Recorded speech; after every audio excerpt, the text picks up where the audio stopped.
At the top here, I wanted to shout out our sponsor, Bento.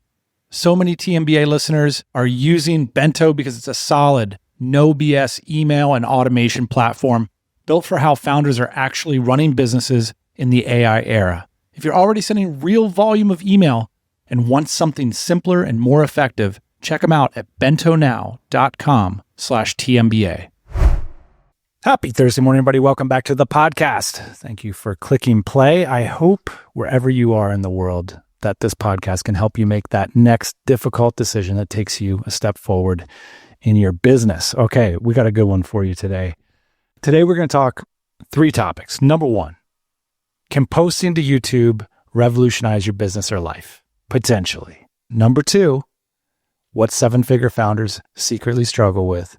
And number 3, why doing a little bit of retirement planning right now might be the fastest way to make you feel lighter about your business. Now, to do so, I've invited my friend Richard Jalichandra, or RJ, onto the pod to share his story. RJ is a semi-retired, 6-time CEO who got nudged into the YouTube game. I got to play you a quick, just to give you a taste of the YouTube channel. He recently had a viral video that did over 1 million views. He's coming up on the verge of 50,000 subscribers, and he's only been doing YouTube for a short amount of time. So we got one of these in-progress stories where we can learn from the tips and tactics and the approach he's taking to YouTube and perhaps apply it in our business. RJ has always been a big supporter of the notion that you do not need a lot of views to make a big dent in your business. And he's seen a lot of the case studies happen. He's now a walking case study himself. And so we're going to take a look at that case study. I want to roll a quick clip from the Unretired YouTube channel right now. The mindset of retiring early and often isn't just for the young. It's just as powerful once you've officially retired. I retired 3 years ago, and I can tell you firsthand, the principles I followed when I was dreaming, planning, and taking my mini retirements are just as relevant now. You see, it's not just when you retire, it's how you live in every phase of your life. So RJ is going to break down for us what viral actually feels and looks like in real time. Maybe one video could represent a breakout in your business or maybe a side hustle for you. He'll share with us his YouTube playbook, how he might take a look at niches or monetization potential, plus how to generate content both for the algorithm and something that you're passionate about.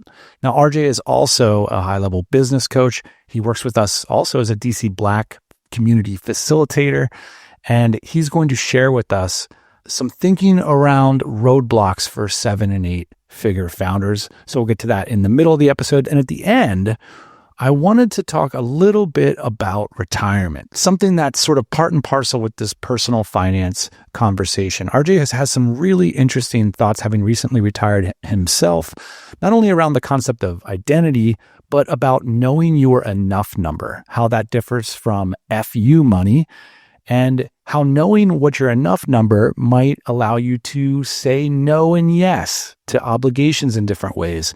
You might be able to resist status spending, or you might be able to gain some peace and agency that ultimately can make running a lifestyle business with intention a whole lot easier. The best part is it's fun, it's simple, you can do it in an afternoon. You can do it with your business partner, with your spouse, with your friends. I hope that all this conversation gives you plenty of inspiration and ideas for you to take that next step in your business. So without further ado, let's roll this conversation with RJ. Okay, so not your first time on the pod, not our first time talking business. There's so much to cover today. I had been watching your RJ, the CEO Coach YouTube channel, and there's really good stuff on there. Your CEO playbook, the basic core minimum of what you can do to run a successful company, taking some of these ideas, seeing how they apply to our planning and business. What I didn't know is in the background, I'm like, oh, RJ has a cool YouTube channel. I'm glad he's got his stuff out there, that you were blowing up in the retirement space. And every time we hung out, you were talking about how I should do more YouTube. You're so passionate about all these YouTube ideas and how just a few hundred views could completely change a business. Could you just give us a sense for how you got into YouTube? And for context, you almost have 50,000 subscribers. You have a 1 million+ view video on retirement. and you're getting tons and tons of traction around a new YouTube channel, which a lot of us dream about doing. So I'm curious how you got there. It's pretty simple, and the DC factors into this too, because as you know, I've been a facilitator for DC Black, so I've known a lot of people in the community, and run across a bunch of YouTubers and people who are doing it kind of as a side, but some people are doing it pretty seriously. And somebody I started working with a while back was Shane Hummus. And I immediately turned it around. I said, Shane, I'd rather us just trade coaching. You coach me a little bit on YouTube, and I'll coach you a little bit on how to scale your YouTube enterprise. And that's really the genesis of it, because he was like, dude, you'd be a natural on there and all this. I started with CEO content. I quickly lost interest because part of my career, I spent my career based in media and publishing. And I was just thinking, man, the retirement space has the demographics that are perfect. It's like the whole boomer generation. They've got money. If you look at all the highest value add categories, it's healthcare, finance, luxury, lifestyle, cars, every top advertising vertical is aimed at this demographic of people over the age of 50. So that's kind of like how I started messing around with retirement. I was basically stalking other YouTubers, trying to figure out this whole retirement thing. It was kind of a shock to retire early and then not know what to do with your time, not know how to do all that. So I became a very big consumer of various content, and I noticed there was one guy who was really crushing it, whose content really resonated with me. He was about the same age and going through a lot of the same stuff. So then I just said, let's do it. So July 23rd, I launched my first retirement video. I'm curious because there's this tension where a lot of us business owners, we have something we want to sell. And so then the idea is like, well, I'll create YouTube content around that thing versus building the content that the platform natively wants. Do I need to think algorithm first and like how I can specifically talk to the algorithm? Or can we cleverly reposition what I want to sell and figure out organic to go with it? I think it's important for me, for the context of people listening to this too, to also understand that I am retired. I just happen to be doing a bunch of interesting stuff. I'm still young and I have energy and all that, but I'm retired. So I have the luxury of being able to make some choices where I'm not trying to optimize my income. And that was one of the reasons I stopped CEO videos and focused on retirement, because not only did I think there was a good opportunity, but it spoke to me. It was something I wanted to talk about because I was going through stuff. It's funny, I grew up in LA, and I mean, everybody in LA dreams about writing a screenplay, directing something, to acting and all that. And here I am, 40 years after my childhood, I'm doing all those things. I'm writing, directing, producing, starring, whatever. I will say there was a business component of it, but I think it was truly secondary to just wanting to share stuff, and that's why some of my videos, they don't do well. Some of my very best videos are just stuff that I want to talk about, and I say, screw the algorithm, I'm going to do it. And Shane will shake his head and go, RJ, why are you wasting your time on that? Because it's not going to perform. I'm like, because I want to do it, So that's an important context to understand that I'm not just doing this to try and build a business out of it and all that. This is kind of like my way of creative expression.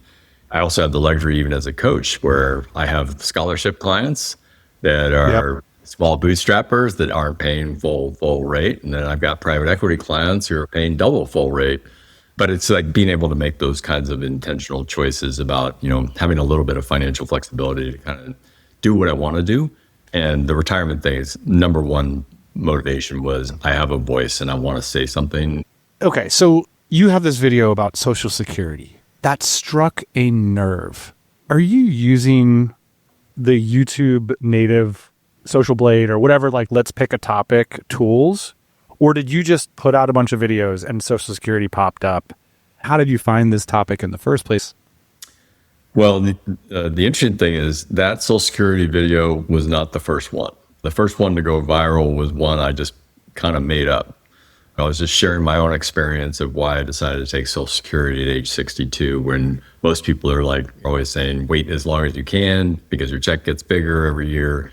versus taking it at 62. Then I was working with the people who were smarter than me about YouTube, and they actually came up with a Social Security concept that blew up right behind that one. And that's the one that has 1.3 million views. I think it's maybe close to 1.4 now, something like that. But the other one still did almost 200,000 views itself. And so one was algorithmic, where I was really looking at the algorithm and the structure and, all the tricks and stuff of the trade. And the other was just me. And that's been true of all the things that all my hits. I would say about 1/3 of them are literally just me saying what I want to say. And 2/3 are totally by the formula of what works on YouTube. Could you condense down for those of us who are thinking about a YouTube side hustle or any kind of video side hustle, whether it be Instagram or TikTok, give us maybe the top few 80-20 of making it work and building an audience there in 2026? I'll share a couple of pointers that I got from not just Shane, but there's other members of the community who are pretty good at YouTube. The Brown brothers in mind, but there's a few others as well.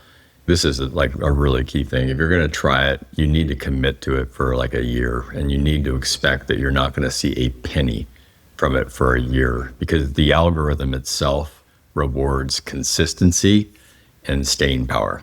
If you're not willing to do that, then all the other stuff doesn't really matter. There's a lot of people who will tell you the playbook, and then it's a question of following it. What are some of those counterintuitive playbook elements, RJ? The ones for a rebel like me that are hard to do, so this is an irony. You're going to laugh at this. So I coach CEOs and founders how to scale their businesses. And I said, you got to do this and you got to do that and all that. Well, my coach tells me you got to do this, you got to do that. And I promptly go out and ignore everything he says. So there's a lesson in there too. It's part of me is like that retired guy who just doesn't really care anymore. But at the same time, then I'm like, why aren't these videos, there's some working and some aren't. He's like, well, it's because you didn't listen to me. Pretty simple. I did want to say that you got to be realistic about this too.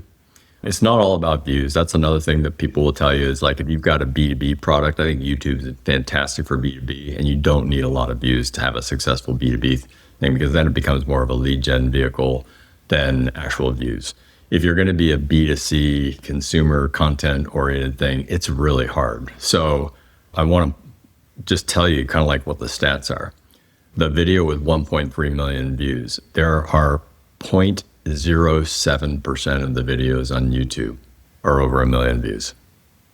So that is a complete freakish thing. And I feel incredibly fortunate, lucky.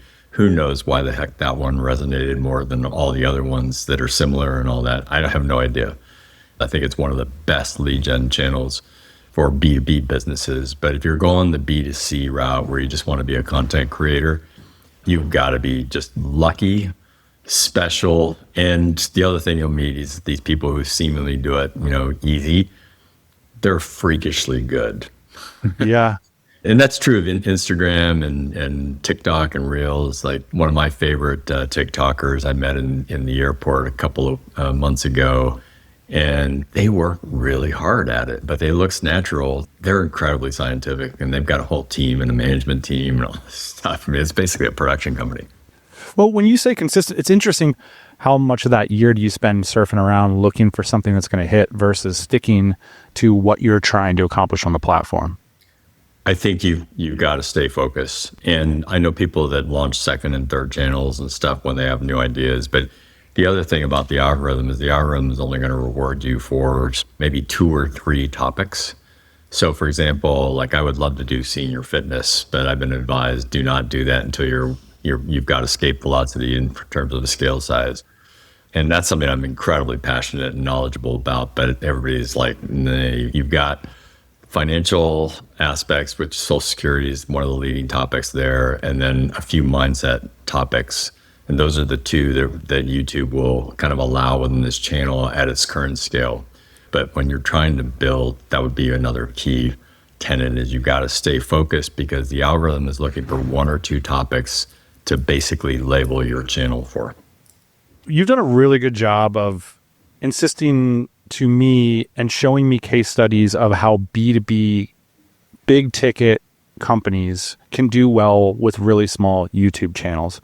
I'm wondering if you could just reiterate and update that idea in 2026 and contrast it with a B2C type approach, like for currently with your retirement and finance channel.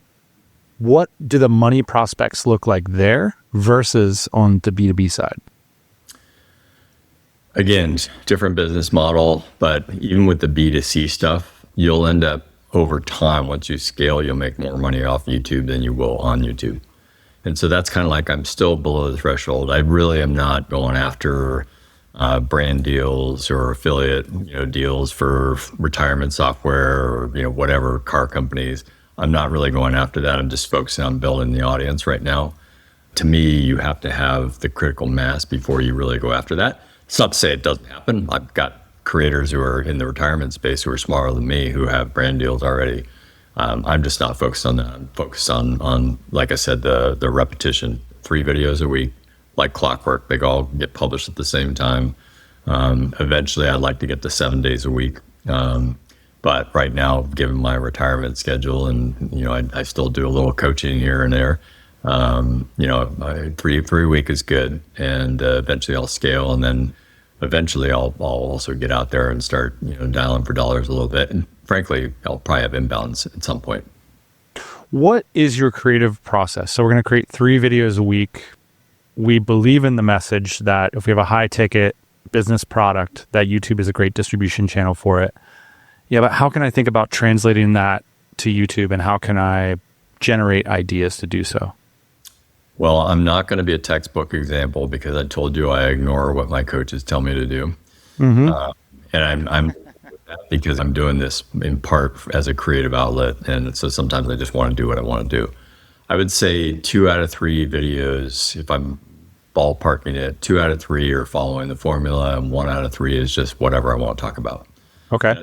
The other thing that as you start generating more data, you realize that when I do a Social Security or finance video, I'm getting a $20, $25 CPM. And when I do a mindset lifestyle one, I'm getting a $12 to $15 CPM. See, and I'm not saying that drives me. Maybe when I get a little bit further along, the media mind in me will start thinking more strategically about that. But that's kind of like just another interesting data point is when I do, by the way, I think mindset is incredibly important to retirement and everything in life.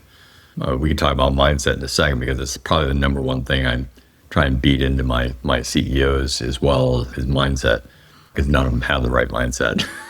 But same thing with retirement is being successful at retirement. All the people who are loving it, it's about their mindset. It's not about how much money they've got. So anyway, there's a rough content mix.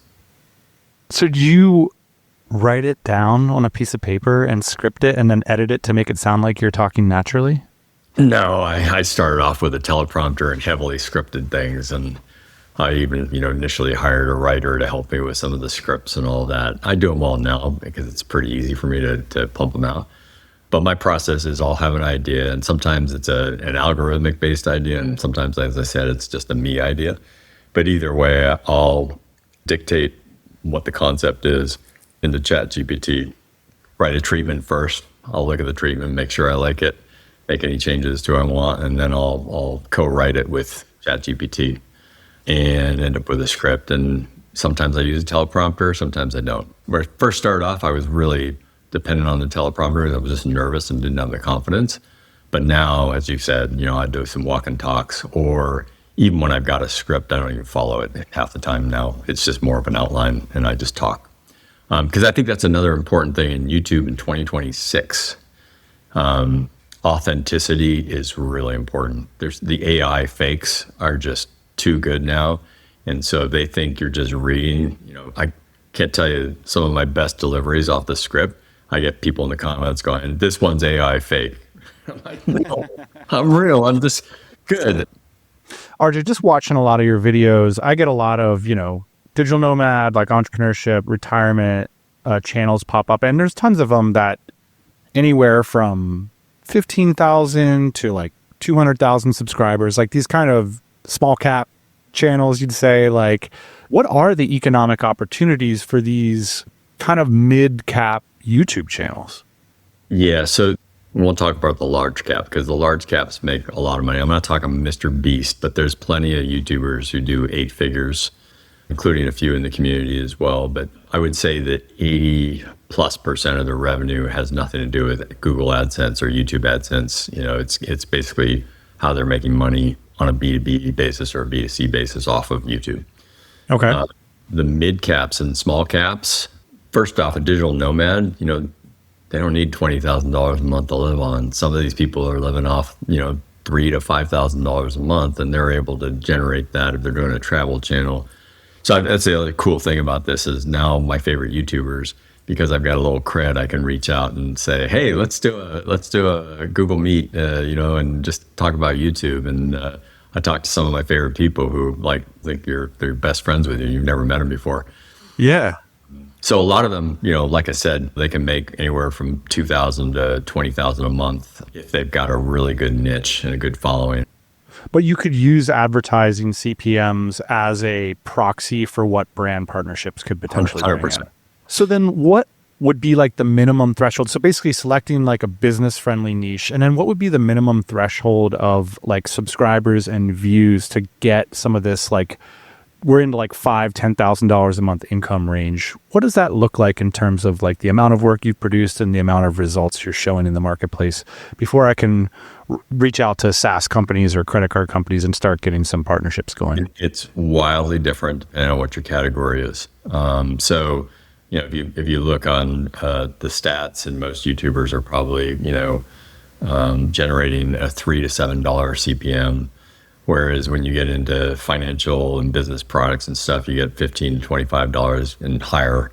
The nichier it gets, the higher it goes and all that. But in terms of like the tonnage, subscribers is a bit of a vanity metric. That said, like I've heard when I cross 50,000 subscribers, all of a sudden I'll get a bunch of inbounds because there's people who are just like searching, anybody with 50,000 subscribers in the retirement space, go. It's a bit of a vanity network metric. And then the other thing is you got to generate a lot of views. I mean, you actually do the math. So let's say you're making a $10 CPM. Well, Google is going to, or YouTube is going to take half of that. It's not very much money. I mean, that can keep maybe the lights on or help you pay some kind of production costs or whatever. Yeah. And again, I basically look at this as an investment. This is kind of a startup. I'm on our sponsor's website right now. You got to check it out. It's absolutely beautiful. bentonow.com/TMBA. It's email marketing built for and by bootstrap founders. Bento is a powerful email marketing and automation platform built for fast-growing, location-independent entrepreneurs. Whether you're emailing a few thousand people a week or a million, Bento's got you covered. Their AI features are insane. You can just describe the workflow you want, and Bento will build it for you. What's better is they have an offer just for TMBA listeners. You can choose to either get $300 in credits immediately after your free trial to check out all the features, or they will price match your current email marketing provider aggressively. You choose. So thank you to Bento for sponsoring the podcast, and go check out how Bento can not only save you money, but improve your email marketing starting today. You can find out more at bentonow.com/TMBA. I want to try to bring things to the public that are behind closed doors in a responsible way here. Mm-hmm. And one of the things that you do is you hang out with 7 and 8 figure freedom business founders all the time. Like you mainline these people. And what I want to know about them that's secret is, what do they struggle with? And what are the powerful tools that are working for them in the past few years that help them break through those struggles? The biggest difference between a 7-figure CEO and an 8 and 9-figure CEO is mindset, 100%. And so that's one thing. You and I both know a lot of bootstrappers who have built incredible businesses that are really profitable, pay them great money. But think of how many get over 5 million of revenue. Very few. Very few. And I can say 100% of the time it is mindset. If you go to the 30-day CEO playbook, they start off with 3 mindsets that are kind of critical. And this works for retirement too. Mindset is like one of these things that I can tell you in 30 seconds what the mindset is. And it's a question of whether or not you're able to process it and then incorporate that into your business and life. Most people can't do that. And these mindsets sound stupid. They're cliches, but that's the difference between the elite performer and somebody who's just really good. Is the elite performer will embrace that mindset like crazy and just they get it. And then they incorporate that in everything that they're doing. I say this even in my playbook. I say, I can tell you this in 30 seconds, and I could talk about this for the next 30 months, 24 hours a day. And it's whether or not you decide how you're going to embrace that mindset to become elite. And this is, again, why so many like professional athletes, they've got multiple coaches, but they always have a mind coach who's literally trying to change their mindset to squeeze an extra 5% out of them. What are the mindsets? What are some of them? I'll start with the 30-day CEO playbook. The number one mindset, the CEOs who get escape velocity, they become do no work CEOs. Their objective is to do no work. So what does that mean? It's like, oh, does that mean I stop working? No, it doesn't mean you stop working. It means you build systems, people, and processes that basically scale your organization so that you now are not spending any time actually in the business. You're actually focused on go to market. How do you grow and expand? How do you go into new channels, new geographies, launch new products, acquire companies, those kinds of things. I've worked with 80 CEOs and founders over the last 3 years. And one of the hardest things that people have when they're making the transition, and most of them are private companies, either family-owned businesses or bootstrapper. The hardest thing, single hardest thing for them is to make their first executive hire. They're used to like elbow grease, paper clips, scrimping, saving, geographic arbitrage of like, oh, I found a growth marketer for $50,000 a year in Czechoslovakia or whatever. And, they get to the point where it's like, well, now you're a $5 million business and you're going to get to $10 million of business. First question I always ask is, how many people in your company have ever worked at a $10 million company? And the answer is usually no, 0. And so they don't have anybody who knows what it looks and feels like. And that's again a mindset thing. So usually to hire somebody who's worked at a $10+ million company, it's going to cost not $50,000 a year, but a couple $100,000. And then they just want to cough up a lung because it's like, oh, I never spent that much. And they look at the cost instead of like looking at the ROI. So people will let's say that executive costs $250,000 a year. They look at it as an expense versus $3 to $5 million of revenue. And that's kind of like the mindset shift there of like, that's another mindset that again is, under the umbrella of do no work, but it's an important mindset to get over of like, stop looking at a $250,000 expense and look at it at a $5 million revenue increment. I think it's hard for a lot of us bootstrappers because we've never had a team member who could multiply their salary quite like that. Yep. And so then to step up and to literally take it out of our compensation it's hard. Yeah. Well, Dan, you've heard me say this before because I've heard you say it on the podcast before. I believe you need 2 documents to run a company, your strategy deck and your financial model. And the reason that you need a strategy deck and a financial model is it gives you the roadmap. But more importantly, when it comes time to make those big hires that cost a lot of money, you've already modeled out what the ROI is. And that helps you get over the hurdle of like, God, the next highest paid person in my company makes $100,000 a year and you're asking me to spend $250 to $300.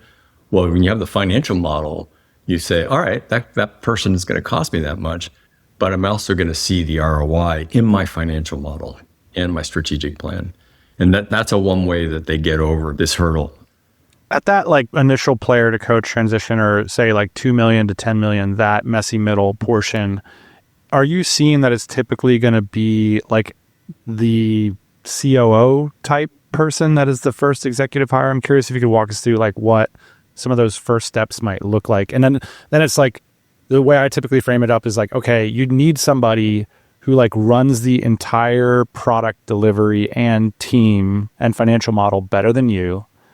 And then typically the original founder would take on a growth executive perspective. There's probably 1 of 3 roles that are usually common. There's usually a COO or a VP of operations kind of thing. There's usually a CRO or head of sales that brings in revenue. And then there's usually a marketing person. Those are usually the three big, but it could be anything.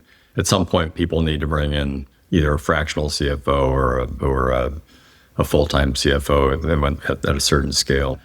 And it could be a CTO. Like last year, this is the other thing I've started doing with my coaching practice. I'm helping people build their exec teams.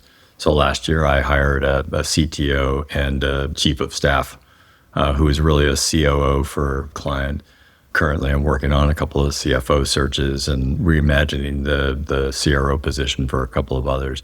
But it's going to be different every time, but you kind of like need to know where your strengths are. So if you're really good at go-to-market, obviously you're the last person to replace, on the go-to-market side. But I know technical co-founders who are just like, I don't know how to sell my way out of paper bags, so I need to bring in a CRO.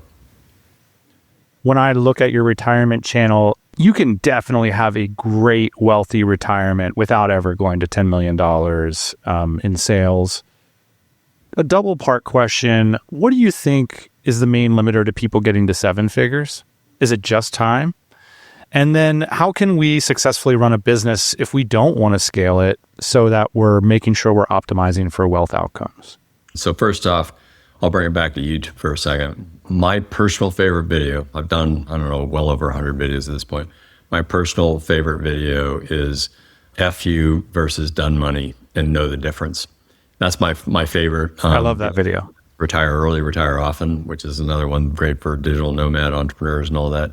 But being around the Valley and then, around the DC and all that, just there's way too many people who think they need $10 million. And they've got this fantasy number in there. And when you actually do the math and you realize just how few people make that kind of money, it's such a small percentage, way under 1%. And then when you ask people like, well, what if you had that much money? What would you do differently? And they'll say, well, I buy a little of this, a little of that, but it doesn't have $10 million. So I'm like, why are you trying for that? So that's a really important first part of the answer of that is you don't need as much as you think you do. And then one of the things I like about, hanging out with a lot of bootstrappers is a lot of them are trying to get the 10 million. They just want a great lifestyle. Particularly in the Dynamite Circle is you have these people who are just like, I want a great life. And so that's something that is absolutely noble. It doesn't always have to be about the finances. I do have clients that are optimizing for lifestyle.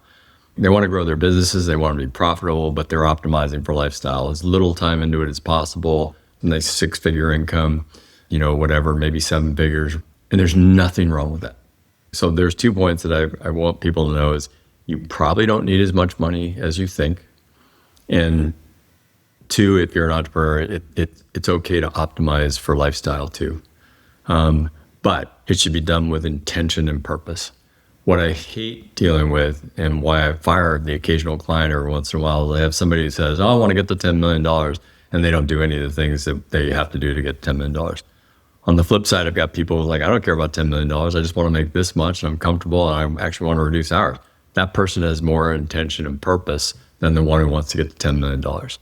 So intention and purpose is a hugely important thing in business. I talk about it all the time in my retirement channel too, because when you retire and all of a sudden, you've got your finances figured out and then you're sitting around doing nothing and you're like, God, I'm actually kind of depressed. I'm lonely. I'm lacking identity. Well, guess why? You didn't have intention and purpose about how you wanted to relax. One of the things that I think is so interesting about retirement planning, especially if you're young, you realize how attainable some of the basic, like above the median numbers are that you talk about on your channel. And I think if you're listening along and you're like in your 20s, 30s, realizing that you don't need to sock away that much. It just could be one exit or a small percentage of your income every year through a decade, and like meet some minimum threshold. And then it's sort of all upside from there, I think can give us a sense of peace as we select projects, as we be creative, and pursue that purposeful, intentional life that you're talking about. So I'm all about like thinking about retirement early as like a worst case scenario planning, because like you don't want to run out of money. You don't want to be in debt, like these kinds of negative things. And it just doesn't take a lot for the average entrepreneur to have insurance against those worst case scenarios. And you said the number one word in this whole mindset is peace. There's a lot of people who just don't have peace internally in their heart and their minds because they're worried about money all the time. And so this is another thing that I talk about in retirement all the time is people are focused way too much on the number versus all the things outside of the number. And it may not even be a number. So this is another really important concept in retirement. There's a lot of people who are not going to have, what do they say, like only 90% of Americans have less than $500,000 of liquid net worth, and 50% have less than 50,000. In fact, a lot less. So they may not have the number, but they may have income sources. So it could be Social Security, a pension, some rental income, or maybe a business that kind of self-runs itself or whatever. It's not necessarily having the number. It's do you have a little cash flow as well? And yeah, it's great if you have a nice 7-figure nest egg or whatever, but vast majority of people will never have that. What do you think that is like an ambitious entrepreneur's target for retirement? For an entrepreneur who's ambitious, I've always said that if you have $2 million, that still puts you in the top 5% of people. There's not very many people who have 2 million liquid. Well, 2 million net worth is probably a little more due, but 2 million liquid, that's a big number.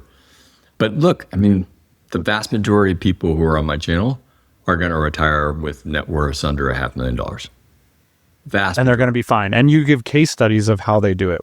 I feel like a sense of bravery listening to some of your videos about like, hey, this is what life's all about, having the flexibility and peace to like make a good decision in a time of upheaval. It's just so much easier to control your expenses than sometimes your top line.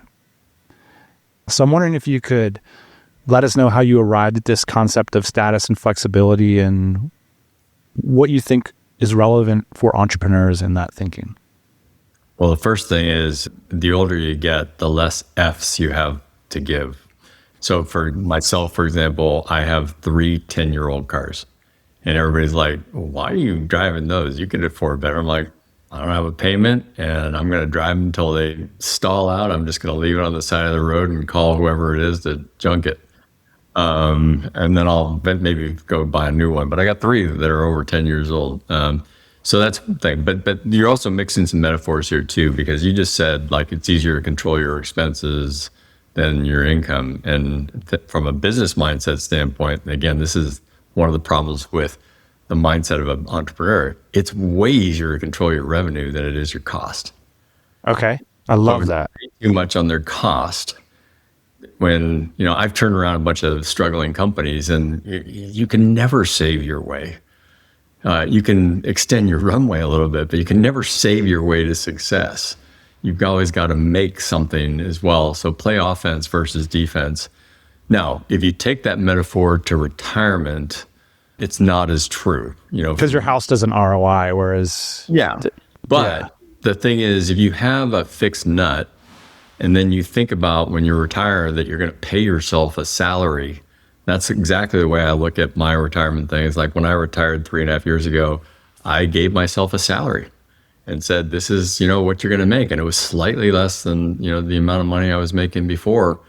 And that's how I control the expenses is like, yeah, we know what our lifestyle is and, we'll add a little bit in for a little extra travel and stuff and whatever, but I'm going to pay myself a salary. But anyway, I'm not sure if that answered all of it, whatever, but that's kind of the way I think about it is think about your income side, what you need. And I've got multiple videos where I'm like literally saying, calculate what you need to live on and make that your number and then back all your other numbers into that. And again, it doesn't have to come from savings. It could also come from side hustles and income sources. Because another thing I say about retirement is, and you know this about me, this is the 4th time I've retired. Yes. And 3 times we're unsuccessful. This is a real retirement because I'm 63 now. So this is a real retirement. But I've got a YouTube side hustle. I do some coaching because, retiring at 60, I hope to live till I'm 95. That's 35 years to kill. I'm not going to just sit around on a beach and play golf. That'd be bored out of my mind. Remember what I said about purpose and intention? Some of the purpose and intention, for many people I know, they do charity work or their grandparents or, whatever. For me, I've got some side hustles and stuff. Yeah, and I guess I was thinking about this video where you were talking about this series of like yeses. And I was thinking about that in terms of the house. Like you say yes to this like school district, this square footage, these taxes and stuff. But then that one yes like compels you for a number of years or whatever to then do a lot of things after. So just being really intentional about what you're saying yes to and no to in order to preserve your agency. Yeah. And I thought that was a very compelling idea because you were basically like, this is the advice that I would give to myself. Like I probably said yes a little bit too much. What did you mean by that? Yeah, this is a really popular topic in the retirement genre, is the ability to start saying no to things. And so you just get a bunch of stuff that comes across your transom, your inbox, whatever, to, people want to do this, that, or the other thing. And it's really important to learn to say no to those things and to really start valuing your time. When you're working for somebody or you're running a business or something, you have to say yes to so many things just because that's the nature of working. That's how you get ahead, is saying yes to stuff. When you retire, you're trying to free up as much of your time as possible, so you're doing the things that you really want to do. I mean, that's the tagline of my retirement channel, The Unretired, which we didn't talk about the name, The Unretired. It's you're not done, but you're finally doing what you want. Because I don't look at retirement as like you're not going to do anything. You're going to do something, but you're going to do what you want to do. And so to be able to do what you want to do, you start saying no to things so that you're only saying yes to the things you truly want to do. And you just think about whether you're an entrepreneur or you're an employee of a company, you don't get the opportunity to say no all the time. You just have to say yes, yes, yes, yes, yes. And this point in your life, retirement, is that finish line that's not, you're not done, but you're finally doing what you want. Okay, so final question. Like, our audience looks a lot like a DC Mexico event. 80% of us are running location independent businesses right now. We want to end up where you're ending up. We want to be in our early 60s with a bunch of cool projects, traveling where we want, working with cool people, calling up people we admire. What's your general advice, having known a lot of us, how we can take steps right now to change our mindset and our habits so that we end up in the right place when we decide to make that final retirement? Well, first off, come to The Unretired on YouTube. And actually, your listeners will appreciate this. Go to either Google or YouTube and search. Don't look for the link. Search, because the algorithm rewards that. I really enjoy the channel, by the way. But go there and like and subscribe. No, that's the silly answer. If I had a couple things to tell this crowd, who I know well, don't focus so much on the number. And then second, have a realistic knowledge of what your actual real number is and know that it's a lot lower than you think it is. Now, it doesn't mean you're not going to try for a bigger number. There's nothing wrong with that way. But it is incredibly comforting to know that you've got a number that is not as big as what you're shooting for, and that you get there. And then once you're there, have the intention and the purpose of like the awareness really of like, if I'm going to keep working past that number, why? And when am I going to start doing all the things I want to do? To me, that's it. I mean, that's one of the things. We're just so hardwired as entrepreneurs to just want more, more, more, more, instead of like, I got enough. And that's for me, like one of the big light bulb moments for me was a friend of mine going, who's a 6-time entrepreneur who's had a lot of exits. He was like, I'm done. I was like, why are you done? You're still only 50 years old. He's like, yeah, I don't really want to do it for money anymore, because I already am going to give my kids more money than they deserve, and more money than I want to. So it's like, I don't need money anymore. So what am I going to do? And that was a very influential conversation for me 4 or 5 years ago. And I was like, okay, you're not done, but you're doing what you want. That's the whole purpose of The Unretired. RJ, congrats on the channel. Your content's amazing. We'll link up to it in the show notes, but everybody's going to Google it. Like and subscribe. We appreciate you putting your passion out into the world. It's inspiring. Thanks for coming on the Tropical MBA podcast. Awesome. Great. Take care.